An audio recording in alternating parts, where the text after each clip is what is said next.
Vamos agora à entrevista do dia com Rodolfo Gamberini.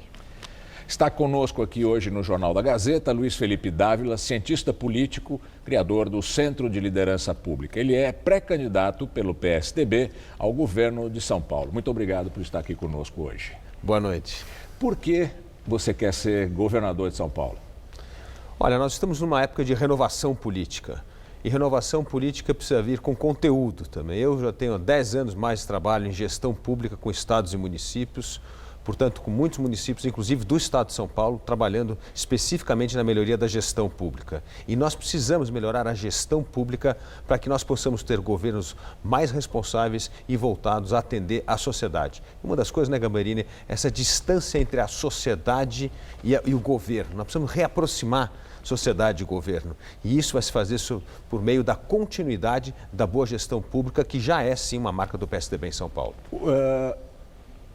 Que exemplos nós podemos dar de boa gestão pública? Porque eles são raros. Por exemplo, em São Paulo é um bom exemplo. Nós vemos essa crise nos estados brasileiros, que praticamente governadores não conseguem pagar sequer folha, não há dinheiro para investimento. E em São Paulo a folha é paga em dia, há dinheiro em investimento, estamos terminando várias obras importantes. Mas São Paulo é muito mais rico que outros estados. Sim, mas o bom é que São Paulo, a questão fiscal, essa rigidez na gestão fiscal foi fundamental para as despesas não crescerem mais que a receita. E isso permitiu que São Paulo tivesse mais recursos que outros estados. Não foi só por causa da riqueza, foi por causa da boa gestão pública. E isso é fundamental para melhorar a qualidade dos serviços públicos prestados à população.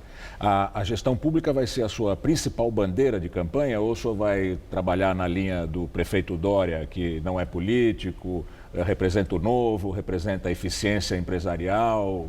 Qual vai ser a sua principal bandeira? Não, Gamberini, a minha principal bandeira será: São Paulo precisa ter um olhar para fora do Brasil, nós precisamos um olhar para o mundo. E se nós compararmos os indicadores de São Paulo com o restante do mundo, especialmente os países da OECD, nós estamos ruins na fotografia, nós estamos muito bom comparando com outros estados brasileiros, mas com o resto do mundo há o que melhorar. E vejo que São Paulo precisa voltar a crescer, a exportar mais, a gerar renda e emprego. E nós temos que fazer isso focando especificamente na pauta da exportação. São Paulo já é o maior exportador brasileiro, mas nós precisamos exportar mais e mais produtos sofisticados, porque é por meio da exportação de produtos sofisticados é que nós vamos aumentar a renda e gerar mais emprego aos paulistas. O senhor falou da exportação de produtos sofisticados e falou da questão de aumento de renda. Tem relação, por exemplo, produto sofisticado demanda uma mão de obra mais sofisticada, Exatamente, com melhor nível de educação e com melhor nível de renda. Um dos indicadores brasileiros que nos coloca em um dos últimos lugares no mundo é de distribuição de renda. Como melhorar esse indicador de distribuição de renda? Verdade. Primeiro, que para produzir... Nosso IDH é péssimo. O nosso IDH é péssimo, mas nós temos bolsões de bom IDHs, é isso que nós temos que entender. E uma das coisas que faz o IDH melhorar muito é justamente essa capacitação da mão de obra para atender estes produtos que eu digo de maior valor agregado. Então a ideia é um processo lento e gradual, não se faz isso do dia para a noite, porque isso é vender ilusão e as pessoas não querem ilusão, as pessoas querem que nós falemos a verdade. Então, o que nós temos de pegar? A capacidade instalada de uma cidade, por exemplo, entender. Por exemplo, uma cidade que exporta válvula. Como é que ela pode fazer válvula de alta precisão? Então, aproveitar a sua capacidade instalada e preparar para vender produtos, agregar mais inteligência. E isso exigirá, sim, uma capacitação melhor da mão de obra, exigirá recrutar pessoas que estejam comprometidas a empreender nessas áreas. Portanto, eu acho que uma das formas que nós temos de combater mais desigualdade é tirar o Estado de cima das pessoas e deixar com que as pessoas possam produzir e empreender em São Paulo. Quais têm sido as reações dentro do PSDB à sua candidatura? Eu vi bastante gente reclamando. Tem gente reclamando e tem gente apoiando, como sempre. Mas eu acho que o importante agora, Gamberini, é discutir propostas. Eu acho que nomes, o PSDB é um partido que tem bons nomes, bons quadros. Isso é muito bom. Nós teremos uma disputa de alto nível dentro do partido em busca do nome para governo do Estado de São Paulo. Mas o importante é focar em propostas. O que as pessoas querem escutar, como é que nós vamos tirar o Brasil desta crise. E, portanto, como é que São Paulo também vai sair dessa crise e se preparar para a recuperação econômica. No fundo, as pessoas querem saber como é que eu retomo meu emprego, renda e investimento. Essa é a conversa que interessa ao eleitor. O resto é fofoca de partido. E eu pretendo ficar longe das fofocas e focar em propostas. E o senhor tem um grande cabo eleitoral, né? Quem? Me conta, eu quero saber. É o Geraldo Alckmin, o governador que lançou seu nome, né? Não, o meu nome foi lançado muito internamente pelo partido, né? O presidente do PSDB estadual, Pedro Tobias, foi uma pessoa que me fez o convite oficial. Eu já conto com o apoio de alguns prefeitos importantes do estado de São Paulo, e são pessoas que eu trabalhei por meio do CLP em implementação de projetos de melhoria de gestão. Ou seja, eu tenho uma certa, vamos dizer, história com esses prefeitos em programas de melhoria de gestão. E acho que a história de combinar renovação política com pessoas que conhecem a máquina e a gestão pública e o que pode fazer para desatar o nó e preparar São Paulo para esse crescimento é que foram fatos que entusiasmaram algumas pessoas a lançar o meu nome a candidato ao governo do Estado. Por enquanto a campanha não começou, o senhor está falando nas entrevistas, não está sendo contestado. Mas quando a campanha começar, o senhor certamente vai ser acusado de ser elitista. O senhor é genro do Abílio Diniz, é um homem rico, tem essas características. O senhor não acha que vai ser acusado de ser um candidato elitista demais?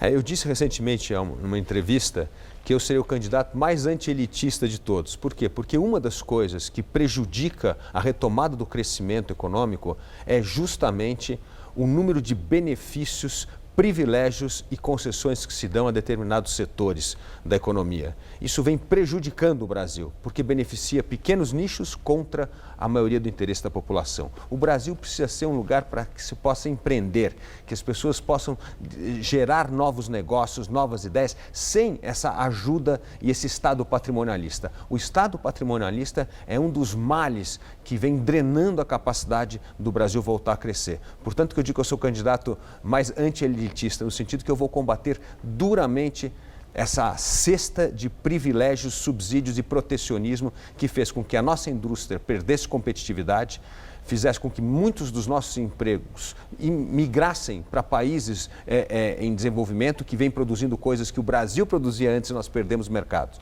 Ou seja, essas políticas protecionistas deixaram o Brasil fora do mundo global e fora das cadeias globais de valor. Isso acabou trazendo poucos investimentos e acabando destruindo empregos no país.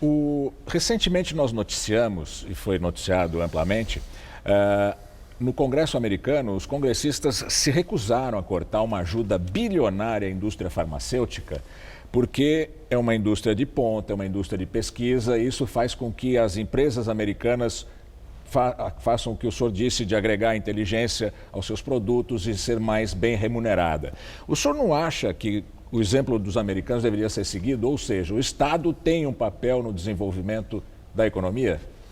O Estado, sim, tem um papel no desenvolvimento da economia, mas ele não tem um papel como protetor de indústrias que são incapazes de competir globalmente. Essa é a grande diferença. A Coreia, por exemplo, Coreia do Sul, que é um exemplo, foi um Estado que ajudou as empresas a alavancarem, mas ela deixou o mercado fazer a seleção daquelas que são capazes ou não de sobreviver na arena global. Veja só, Gamberini, o Brasil exporta apenas 25% do PIB. Nós exportamos menos que a pequena ilha de Taiwan. Nós estamos perdendo o mercado.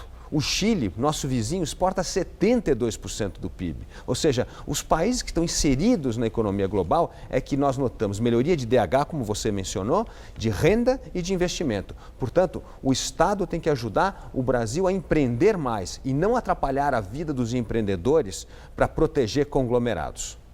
Voltando um pouco para o estado de São Paulo agora, para a disputa dentro do seu partido, qual vai ser a solução para saber quem vai ser o candidato, Dória ou Alckmin? Essa é uma disputa interna do partido, porque nós temos dois excelentes candidatos. Mas o importante, para escolher bem o candidato, nós temos de pensar na narrativa que vai prevalecer em outubro de 2018. E o cenário vai mudar muito. Nós vamos entrar num cenário muito melhor em outubro de 2018. A economia começa a retomar, o crescimento econômico, volta os investimentos, haverá a taxa de desemprego caindo, tudo isso vai fazer com que o mau humor passe. Mas o candidato vai ser definido muito antes. Então, essa é o grande dilema que o partido terá. Qual é a narrativa que o partido vai apostar que prevalecerá em outubro de 2018? E, ao meu ver, nós vamos ter esta retomada do crescimento econômico, do emprego e da renda. Isso vai fazer com que não só, como eu disse, esse mau humor desapareça, mas como o eleitor busque alguém um presidente capaz de restaurar a normalidade, retomar a agenda de reformas políticas e, portanto, evitar polarização e, portanto, conflitos. Tá bem. Como tucano novato, o senhor já aprendeu perfeitamente a ficar em cima do muro. Muito obrigado pela entrevista. Obrigado. Boa noite.